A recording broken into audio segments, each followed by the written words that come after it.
اللهم لك الحمد كما ينبغي لجلال وجهك وعظيم سلطانك. اللهم صل على محمد وعلى آل محمد كما صليت على إبراهيم وعلى آل إبراهيم إنك حميد مجيد. اللهم بارك على محمد وعلى آل محمد كما باركت على إبراهيم وعلى آل إبراهيم إنك حميد مجيد. کل ہم نے سورۃ الحجرات ان کی آیات کا کچھ حصے کا ترجمہ پڑھا تھا، اور جو ناقص علم ہے اس کے مطابق اس پر جو ہمارا مذاکرہ ہوا تھا کہ ابتدا میں یہ تھا کہ اللہ تعالیٰ فرماتے ہیں کہ ایمان والو، مردوں کو منع فرمایا کہ مردوں پر مت ہنسیں، عورتوں کو منع فرمایا کہ عورتوں پر مت ہنسیں.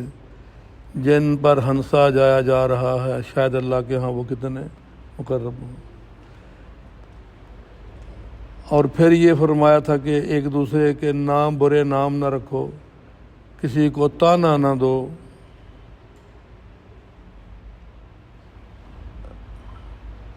جو آج ہماری زبان چلتی ہے.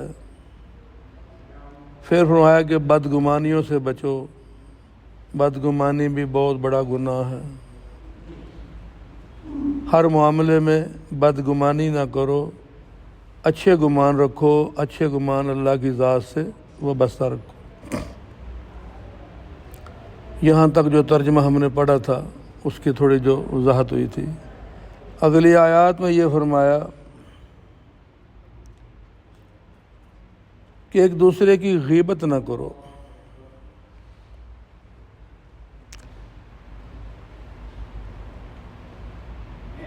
کیا تم میں سے کوئی اس بات کو پسند کرتا ہے کہ اپنے مرے ہوئے بھائی کا گوشت کھائے؟ اس کو تو تم برا سمجھتے ہو. اور اللہ سے ڈرتے رہو اور توبہ کر لو، بے شک اللہ تعالیٰ بڑے معاف کرنے والے ہیں. کیا فرمایا؟ ایک دوسرے کی غیبت نہ کیا کرو.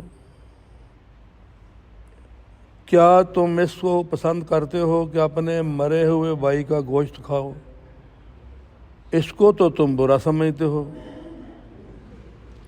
اور اللہ سے ڈرتے رہو، توبہ کر لو، بے شک اللہ تعالیٰ بڑے معاف کرنے والے ہیں، مہربان ہیں. اے لوگو، ہم نے تم سب کو ایک مرد اور ایک عورت یعنی آدم اور حوا سے پیدا کیا. اس میں تو سب برابر ہیں. اور پھر جس بات میں فرق رکھا وہ یہ کہ تمہاری قومیں اور قبیلے بنائے. یہ صرف اس لیے تاکہ تمہیں آپس میں پہچان ہو. جس میں مختلف مصلحتیں ہیں، یہ مختلف قبائل اس لیے نہیں کہ ایک دوسرے پر فخر کرو. اللہ تعالیٰ کے نزدیک تو تم سب میں بڑا عزت والا وہ ہے جو تم میں سب سے زیادہ پرہیزگار ہے. ان اکرمکم عند اللہ اتقاکم، تقوی والا. فرمایا کہ بحیثیت ایک انسان کے تم دونوں کا اماں اور ابا آدم و حوا علیہ السلام ہیں، لیکن قبیلوں میں تمہیں بانٹا ایک دوسرے کی پہچان کے لیے، نہ کہ ایک دوسرے پر فخر کرنے کے لیے. آج ہمارے معاشرے میں یہی ہے نا کہ جو غریب آدمی ہے اس بیچارے کی کوئی قدر و قیمت نہیں. اس پر بھی کل ہمارا تھوڑا مذاکرہ ہوا تھا کہ اللہ تعالیٰ کے ہاں یہ جو بھی آیات آئی کہ تقوی والا اللہ کے نزدیک ہے، اس پر کو دو چار واقعہ جو عرض کیے تھے. تو یہاں یہ فرمایا کہ جس میں مصلحتیں ہیں یہ مختلف قبائل اس لیے نہیں کہ ایک دوسرے پر فخر کرو. اللہ تعالیٰ کے نزدیک تو تم سب میں بڑا عزت والا وہ ہے جو تم میں سب سے زیادہ پرہیزگار ہے. اللہ تعالیٰ خوب جاننے والے ہیں اور سب کے حال سے باخبر ہیں. تشریح میں تھوڑا فائدے میں لکھتے ہیں کہ غیبت کو مرے ہوئے بھائی کا گوشت کھانے کی طرح فرمایا ہے۔ اس کا مطلب یہ ہے کہ جیسے انسان کا گوشت نوچ نوچ کر کھانے سے اس کو تکلیف ہوتی ہے، اسی طرح مسلمان کی غیبت سے اس کو تکلیف ہوتی ہے۔ لیکن جیسے مرے ہوئے انسان کو تکلیف کا اثر نہیں ہوتا، اسی طرح جس کی غیبت ہوتی ہے اس کو معلوم نہ ہونے تک تکلیف نہیں ہوتی، جب پتہ چلے گا تو اس کو پھر تکلیف ہوگی۔ اب غیبت کے بارے جیسے علماء بیان فرماتے ہیں حدیث مبارکہ کی روشنی میں کہ ایسی بات جو تم اپنے بھائی کے متعلق کرو اس کی غیر موجودگی میں، وہی بات تم اس کے سامنے کرو تو اس کو غصہ آئے۔ تو صحابہ نے عرض کیا یا رسول اللہ صلی اللہ علیہ وسلم، اگر وہ چیز اس کے اندر موجود ہے تو پھر فرمایا یہی تو غیبت ہے، اگر وہ چیز اس کے اندر موجود نہیں ہے پھر تو اس پر بہت بڑا بہتان ہے۔ یعنی کہاں کہاں اللہ تعالیٰ نے ہمیں محفوظ رہنے کے لیے حکم نہیں دیا کہ کسی کے بارے رائے قائم کرتے ہوئے ایسی بات نہ کرو کہ اس کا دل دکھے۔ جیسے ایک واقعہ علماء بیان فرماتے ہیں کہ ام عائشہ صدیقہ رضی اللہ تعالیٰ عنہا نے کسی عورت کے بارے اشارتاً فرمایا کہ پست قد، وہ پست قد والی ہے، جسے ہم پنجابی میں بڑے عجیب عجیب لفظ بولتے ہیں، بڑے اشاروں کے ساتھ بولتے ہیں۔ تو جب انہوں نے یہ فرمایا کہ فلاں پست قد والی عورت ہے تو نبی علیہ السلام نے فرمایا، اللہ تعالیٰ کمی بیشی معاف فرمائے، کہ عائشہ تو نے غیبت کی۔ ایک برتن پیش کیا، کیا کرو تو خون، یا یہ کسی اور صحابیہ کے بارے بھی واقعہ آتا ہے۔ تو اصل میں بات جو ہے وہ یہ ہے کہ بعض لوگ جو ہیں وہ یہ سوچتے ہیں کہ صحابہ صحابیات سے اگر ایسے کام ہوئے ہیں تو ہم کس بات کی مولی ہیں۔ جیسے ہمارے بعض علماء صحابہ کے بارے بھی واقعات بیان کرتے ہیں کہ فلاں سے زنا سرزد ہو گیا تو بارگاہ اقدس میں آگے کہ ہمیں پاک کیا جائے۔ شادی شدہ کو سنگسار ایک کے بارے آپ نے بہت دفعہ اس کو پوچھا، 4 بار اقرار کیا کہ ہاں یہ غلطی ہو گئی ہے۔ ایک اور واقعہ آتا ہے جس میں یہ فرمایا کہ آپ نے 4 دفعہ گواہی لی کہ شاید یہ کہیں ذہنی توازن کا کوئی مسئلہ تو نہیں ہے۔ پھر فرمایا کہ کس طرح تو نے کیا، دخول کے بارے پوچھا تو عرض کیا جیسے سرما دانی میں اس کا سرمجو ڈالتے ہیں اس طرح یہ میرا عمل جو فعل ہوا۔ ہم تو بھائی علماء کے پاؤں میں قدموں میں جگہ مل جائے تو بڑی سعادت ہے، ہم تو کچھ بھی نہیں ہے۔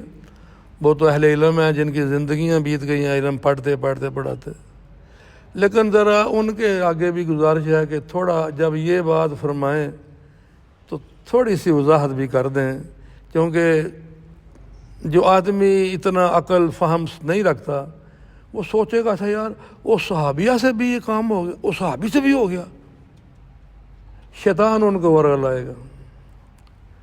تو یہاں یہ بات میری رائے ان سب کے لیے ہے کہ اللہ تعالیٰ ہمیں توفیق دے کہ جب یہ بات کریں صحابہ کے بارے صحابیات کے بارے تو پھر اس کی تھوڑی غرض و غایت بھی بیان کریں، سننے والے کے اندر بدگمانی شیطان پیدا نہ کرے۔ اب اگر یہ چیزیں ان سے یہ نہ ہوتی اور قانون بن جاتا تو پھر آج ہمارے سامنے یہ قانون آتا تو پھر کہتے بھائی ظلم ہے بھائی، یہ تو یا تو بتاؤ نا کوئی پہلے کو واقعہ ہوا ہے ان کے دور میں، کسی کو سزا ملی ہے، پھر تاریخ دان قلم اٹھائیں گے فلاں نے یہ کیا فلاں نے یہ کیا، اغیار بھی اپنی تلوار چلائیں گے، وہ کہیں گے دیکھو اس نے یہ کیا، ان کو تو سزا نہیں ملی، اب ان کو کیوں مل رہی ہے۔ جیسے ابھی ایک بدبخت اور پیدا ہوا ہے جس نے امام بخاری کو استغفر اللہ جہنمی تک کہہ دیا ہے، جھوٹا تک کذاب تک کہہ دیا، استغفر اللہ استغفر اللہ۔ تو پھر ایسے لوگ جو ہیں وہ یہ بکواس بازی کرتے ہیں۔ تو کہنے کا مقصد یہ ہے دین کو آپ بھی اللہ سے مانگے، میں بھی مانگوں کہ اللہ تعالیٰ ہمیں صحابہ صحابیات کا ادب احترام محبت اللہ میں نصیب کرے۔ ان کی جو قربانیاں ہیں، اللہ نے جن سانچوں میں صحابہ کو پیدا کیا تھا، صحابیات کو پیدا کیا تھا، اللہ نے وہ سانچے توڑ دیے ہیں، ان کے مثل کوئی نہیں ہو سکتا۔ تو عرض کرنے کا مقصد یہ ہے کہ دین کی تکمیل کے دو پہلو تھے، دین کو مکمل کرنا تھا، اس کے دو پہلو تھے۔ اچھا صاحب، ایک وہ تھا جو نبی علیہ السلام کے شایان شان تھا، ایک وہ تھا جو نبی علیہ السلام کے شایان شان نہیں ہے مگر اس کی ضرورت ہے، بغیر دین مکمل نہیں ہوگا۔ اب اس کی تکمیل کے لیے اللہ نے صحابہ اور صحابیات کی جانوں کو قبول کیا۔ اگر ان سے یہ عمل ہوا ہے تو پھر ان جیسی توبہ بھی تو کسی نے نہیں نہ کی نا۔ کسی نے اس کے بعد آج تک پیش کیا کہ مجھ سے زنا ہو گیا، مجھے سنسار کرو، مجھے کوڑے مارو؟ کوئی ہے مثال ملتی؟ کوئی نہیں ہے۔ دن مناتے ہیں وہ اپنی بہادری کی، جرت کی کہانیاں سناتے ہیں، فخر کرتے ہیں، استغفر اللہ۔ تو اگر یہ چیز ان سے نہ ہوتی، آج قانون بنتا تو یہ ظلم تھا۔ اگر وہاں چوری ہوئی ہے تو قرآن کا فیصلہ ہے کہ السارق والسارقات فاقطعوا ایدیہما، چوری عورت کرے یا مرد کرے ان کے ہاتھ کاٹ دو۔ حکم آ گیا ہاتھ کاٹنے کا۔ اب اس وقت کوئی چوری نہ ہوتی، آج حکم ہوتا تو سب کہتے ظلم ہے۔ تو پھر قانون کی بالادستی اور اللہ کا حکم، شریعت کو نافذ کرنے کے لیے اللہ کا حبیب جو ساری ساری رات امت کے لیے رو رو کے دعائیں کرے، جو طائف کے پتھر کھا کر بھی دعا کریں، جو احد کے پہاڑ میں، احد کے میدان احد میں وہ دندان مبارک شہید ہونے کے بعد بھی دعا کریں، یہ رحمتوں والا نبی علیہ الصلوۃ والسلام، جب اللہ کا حکم آ گیا پھر وہ رحم نہیں ہے، پھر اللہ کا حکم نافذ کرنے میں، عمل کرنے کے لیے سخت۔ تو بڑے خاندان کی عورت نے چوری کی، اس کا نام بھی فاطمہ تھا، تو لوگوں نے کہا کہ ہاتھ یہ تو ناک کٹ جائے گی کہ فلاں کی بیٹی نے چوری کی ہے۔ اب قانون تو آ گیا، کاٹ دو۔ وہاں یہ کام ہوتا تو پھر کاٹے جاتے، تو پھر پتہ چلتا کہ جس اللہ کے حبیب نے قانون بنا کے دیا ہے انہوں نے اس پر عمل بھی کر کے دکھایا ہے۔ تو جب بڑا جناب ڈھونڈ ڈانڈ کے بڑی محنت سے کچھ سفارشی تلاش کیا، عرض کیا یا رسول اللہ صلی اللہ علیہ وسلم، بڑے خاندان کی ہے، ان کی ناک کٹ جائے گی، کوئی فدیہ، کوئی جرمانہ، کوئی چیز جس سے اس کی تلافی ہو جائے۔ تو چہرہ اقدس کا رنگ متغیر ہو گیا، فرمایا یہ تو فاطمہ فلاں ہے، اگر فاطمہ بنت محمد بھی چوری کرتی میں اس کا بھی ہاتھ کاٹ دیتا۔ اللہ کا قانون نافذ کیا۔ اور اگر صحابہ سے یہ فعل سرزد ہوا کہ مثل حق زوجیت عورت مرد ملے، ان سے یہ گناہ سرزد ہوا، تو پھر ان جیسی توبہ بھی کسی نے نہیں کی۔ اب یہ تکمیل کے لیے، قانون کی وضاحت کے لیے، قانون کو رائج کرنے کے لیے، قانون کی صداقت کے لیے، قانون پر عمل کیا ہوا زمانہ وہ بھی تو چاہیے تھا نا۔ اس لیے دین کی تکمیل کے لیے یہ پہلو ضروری تھا، مگر یہ نبی علیہ السلام کے شایان شان نہیں تھا۔ تو اللہ تعالیٰ نے صحابہ کی زبان جانوں کو قبول کیا۔ اس لیے اگر کبھی کوئی بات کرے تو یہ بات ہمارے علم میں ہونی چاہیے، کسی صحابی یا صحابیات کے بارے میں کبھی ایک منٹ کے کروڑویں حصے میں بھی ہمارے اندر بدگمانی نہ آئے، شیطان بڑا زور لگائے گا۔ کیوں؟ وہ ہستیاں ہیں جنہوں نے حالت ایمان میں اللہ کے محبوب کی زیارت کی ہے۔ فرمایا میرے صحابہ، تمہارے بعد میری امت آئے گی جو کہے گی ہم سے کوئی ہمارے سارا مال و متاع، بیوی بچے، ماں اہل و یار، سارا کچھ ہم سے لے لے، ہمیں اللہ کے نبی کی زیارت نصیب ہو جائے۔ تو جو ہر وقت بیٹھے ہیں مجلس میں، جو دیکھتے ہیں تو اندر کا رواں رواں خوشبودار معطر ہو جاتا ہے، ان کا کوئی مقابلہ کر سکتا ہے؟ فرمایا میرا صحابی رضی اللہ عنہ، ایک مٹھی بھر جو، ایک مٹھی بھر جو، پاؤ ڈیڑھ پاؤ جو اللہ کے راستے میں دے دے، بعد میں آنے والا احد پہاڑ جو 10 مربع میل ہے سونے کا اللہ کے راستے میں دے دے، تب بھی وہ اجر نہیں پا سکتا جو میرے ایک صحابی نے مٹھی بھر جو اللہ کے راستے میں خرچ کیا۔ کوئی معمولی بات ہے؟ تو یہاں ان آیات میں فرمایا کہ ایک دوسرے کی غیبت نہ کرو، وگرنہ یہ ایسے ہی ہے کہ جیسے کسی کا بھائی مر جائے، میت پڑی ہو اور وہ نوچ نوچ کے اس کا گوشت کھائے۔ اچھا یہاں ایک اور چیز سامنے تھوڑی سی وضاحت جو ہے نا، وہ یہ کہ بعض دفعہ ایسے ہوتا ہے آدمی کی نیت میں کسی کو بدنام کرنا نہیں ہوتا۔ کوئی آدمی اپنے پر لگے ہوئے الزامات کی وضاحت کے لیے بات کرتا ہے، اس کو بدنام کرنا مقصود نہیں ہوتا۔ اپنی ذات پر لگے ہوئے الزامات کی تردید یا صفائی پیش کرنے دیا، اسے غیبت نہیں کہتے۔ اب مثال کے طور پر آپ کے پاس، میرے پاس، ہمارے گاؤں میں محلے میں کوئی آدمی آ گیا، جی اس طرح آپ کے یہ پڑوس میں یہ گلی محلے میں ایک لڑکا ہے، اس کے بارے پتہ تھا، ہم بچی کی شادی کرنا چاہتے ہیں، تو ہم منگنی کے لیے تو دیکھنے کے لیے آئے ہیں، تو اس بچے کے بارے آپ کا کیا خیال ہے؟ اب آپ کو پتہ ہے، مجھے پتہ ہے کہ یہ شراب بھی پیتا ہے، جوا بھی کھیلتا ہے، نشہ بھی کرتا ہے، کام بھی نہیں کرتا۔ اب میں کہوں کہ اگر اس کے بارے میں بتایا تو اس کو تو غصہ لگے گا کہ اس نے میرے رشتے لت اڑا دیتی ہے۔ اچھا تینا میں نبڑا گا، دساں گا تینوں میں ماما تو میں کیتا کیویں جرا تو من جی ویکھنا سے آئے سن تو میری برائیاں بین کیتیاں، غصہ لگے گا اسے، لیکن یہ غصہ نہیں ہے۔ اب یہاں ایک زندگی کا مسئلہ ہے۔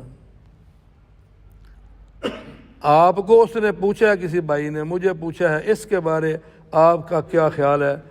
اور ہمیں پتہ ہو کہ یہ شرابی بھی ہے، جوا بھی کھیلتا ہے، نشہ بھی کرتا ہے، کام بھی نہیں کرتا، بس پراپرٹی ہے، گھر ہے، پلازا ہے، خرچہ چل رہا ہے، اس وقت یہ میری ذمہ داری ہے۔ اگر میں یہ چاہتا ہوں کہ میں اپنی بیٹی کے لیے یہ رشتہ لینے گیا ہوں تو مجھے کو بتایا تھا کہ میرے ساتھ فراڈ نہ ہو، تو پھر دوسرے کی بیٹی بھی میری بیٹی ہے، اس وقت پھر اس کے جو ہے نا ساری باتیں بتانا اس پر ضروری ہیں کہ آپ خاموشی سے چلے جائیں، کسی کا آگے اظہار نہ کریں، ان کو بدنام نہ کریں۔ ظاہر ہے ان کا بچہ انہیں شادی تو کرنی ہے، لیکن ہم آپ کو کہتے ہیں خاموشی سے چلے جائیں، یہ بچہ آپ کے قابل نہیں ہے۔ اس کو زانی بھی نہ کہا جائے، اس کو شرابی بھی نہ کہا جائے، جواری بھی نہ کہا جائے، بس یہ کہ آپ کو شریف معلوم ہوتے ہیں، یہ بچہ آپ کے قابل نہیں ہے، آپ ہماری بات کو تھوڑی کو زیادہ سمجھیں، آپ یہاں سے چلے جائیں، دونوں کام ہو جائیں گے۔ تو اللہ تعالیٰ کی بارگاہ میں دعا کہ اللہ تعالیٰ مجھے آپ کو آج کی اب جو بقیہ آیت ہماری سورہ حجرات کی رہ گئی تھی ان کا ترجمہ اور جو مذاکرہ ہوا ہے، اللہ ہمیں سمجھ عطا فرمائے، اور جو اللہ کے رسول کی منشا ہے، جو حکم ہے، اللہ ہمیں اس پر عمل کرنے کی توفیق عطا فرمائے۔ اللہم لک الحمد کما ینبغی لجلال وجہک وعظیم سلطانک، اللہم صلی علی محمد وعلی آل محمد کما صلیت علی ابراہیم وعلی آل ابراہیم انک حمید مجید، اللہم بارک علی محمد وعلی آل محمد کما بارکت علی ابراہیم وعلی آل ابراہیم انک حمید مجید، اللہم انی اسألک من خیر ما سألک منہ نبیک وعبدک ورسولک وحبیبک سیدنا محمد صلی اللہ تعالی علیہ وآلہ وسلم، انت المستعان وعلیک البلاغ ولا حول ولا قوة الا باللہ العلی العظیم، وسلام علی المرسلین والحمد للہ رب العالمین، لا الہ الا اللہ محمد رسول اللہ۔ جزاک اللہ خیر۔